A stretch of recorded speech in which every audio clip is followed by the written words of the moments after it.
Hi, my name is Gudrun from GE Designs, home of the Stripology Ruler. In this video, I'm going to show you how to make a really quick and easy advent calendar using a pre-printed panel and a Quilt-as-You-Go method. There are some great advent calendar panels on the market right now that make it really fast and easy to create an advent calendar with pockets that you can use year over year. And we have 3 different panels available, so I thought it would be fun to show you how you can get these done really fast and easy with a Quilt-as-You-Go method. So let's start with the panels. So they all come about 23 inches wide, and they have instructions here on the top, but I'm going to show you how to do these. They're all pretty much the same. Show you how you can do these Quilt-as-You-Go really fast. Now first, we're going to create the pockets, and we just do that by finding the fold indicators here on the side. And so we're going to fold and press it into a place where we have the pockets all aligned. So first I would recommend give your whole panel a nice press with some steam to try and get it to realign itself, and then we're going to create the fold. So you'll see there's a little word here that says fold with an arrow, and we're actually going to go straight to the second one. I tried both ways to fold them individually, but it was easier just to go straight to the second one, and I'm just going to grab it with 2 fingers, creating that fold here on the side, and I'm going to bring that up and align that top of this pocket with that top line here underneath. So same thing over here. I'm just bringing that up, aligning this, and then I'm just going to get my iron and go straight across because I'm ironing the second fold underneath it at the same time. So just making sure that this is going to press and be aligned as we go all the way.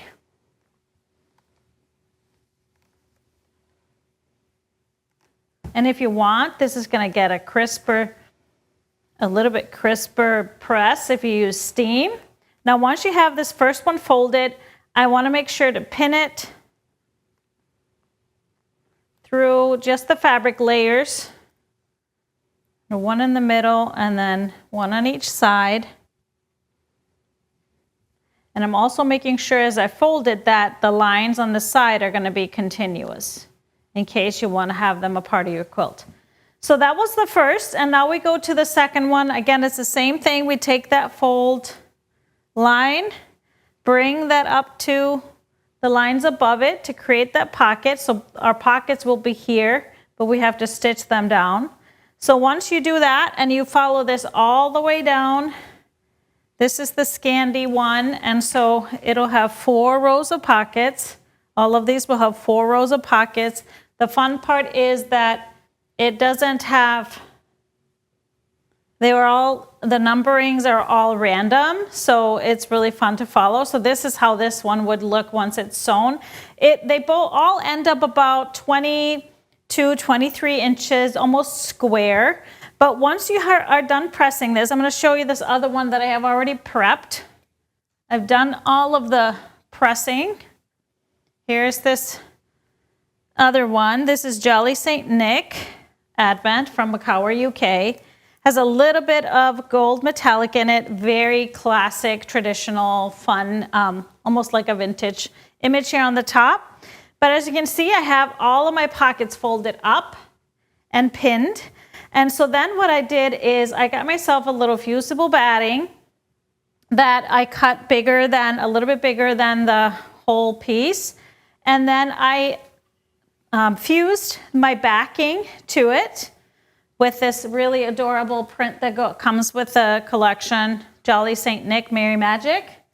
And so I have that ironed to my backing, and then I laid my whole piece on top. Now, if you want to, you can take a little bit of basting spray and baste that down. Or what I did, I just took my pins that are already pinned and I pinned through all of the layers, just like this. so that way you are kind of basted throughout. And you can just add a couple of pins up here that are going to keep these from flopping around. And so now all I have to do is stitch these down to Quilt-as-You-Go at the same time. And what we want to do with the pockets is we want to go on the, so I would go right here next to the outer edge of the pocket, and we're just going to stitch all the way down here. And then as we go to the next one, we want to do both sides of this first pocket and the next pocket, and we're going to stitch all the way down. Or if you want to, you can turn your piece and quilt or stitch from this side, then you're not catching the folds. So you can stitch from this side, come up here, and tack stitch right at the edge here, and then just keep going all the way. Then as far as once that's done, and I'm going to show you, you can add a little more quilting up in this part. You can just do the outlines, maybe go in with a little free motion in the background or outline the Santa, or just really do a simple grid. Maybe just continue the lines all the way through if you wanted to. But this type of batting requires minimal quilting. You want to put a little something up in here just because there's stitches in the bottom part, but that is pretty much it. So I have my walking foot all set, my digital dual feed foot on my machine. I have put some great color, red colored thread in the top so that it can blend into all these pockets. And now I'm going to just start stitching away and quilting my advent at the same time.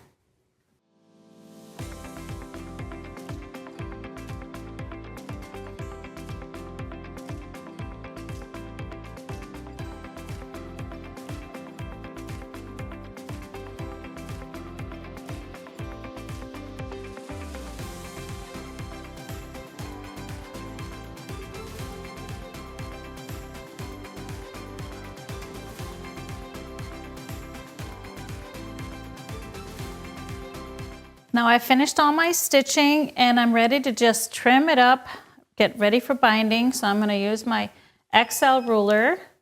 And as you can see on the outside edges, there are little dotted lines. The first dotted line is 1/4 inch from the edge. So I love to use that for trimming my quilts for binding.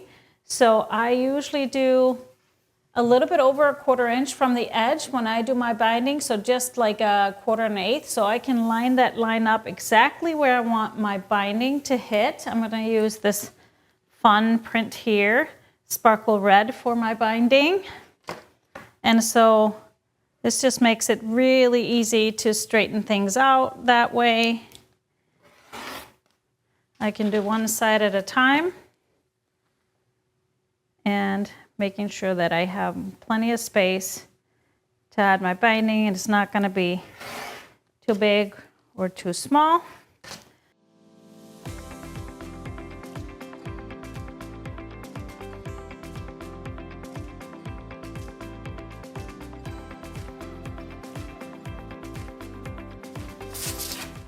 So now it is ready just to add that binding quick and fast, a really nice gift.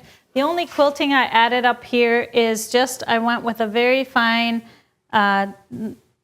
cream colored thread around some of the elements, and it was plenty. So now as you can see, the pockets are ready to be stuffed with little treats, or if it's a sewing friend, maybe little spools of thread or pre-wound bobbin, something fun for the quilter.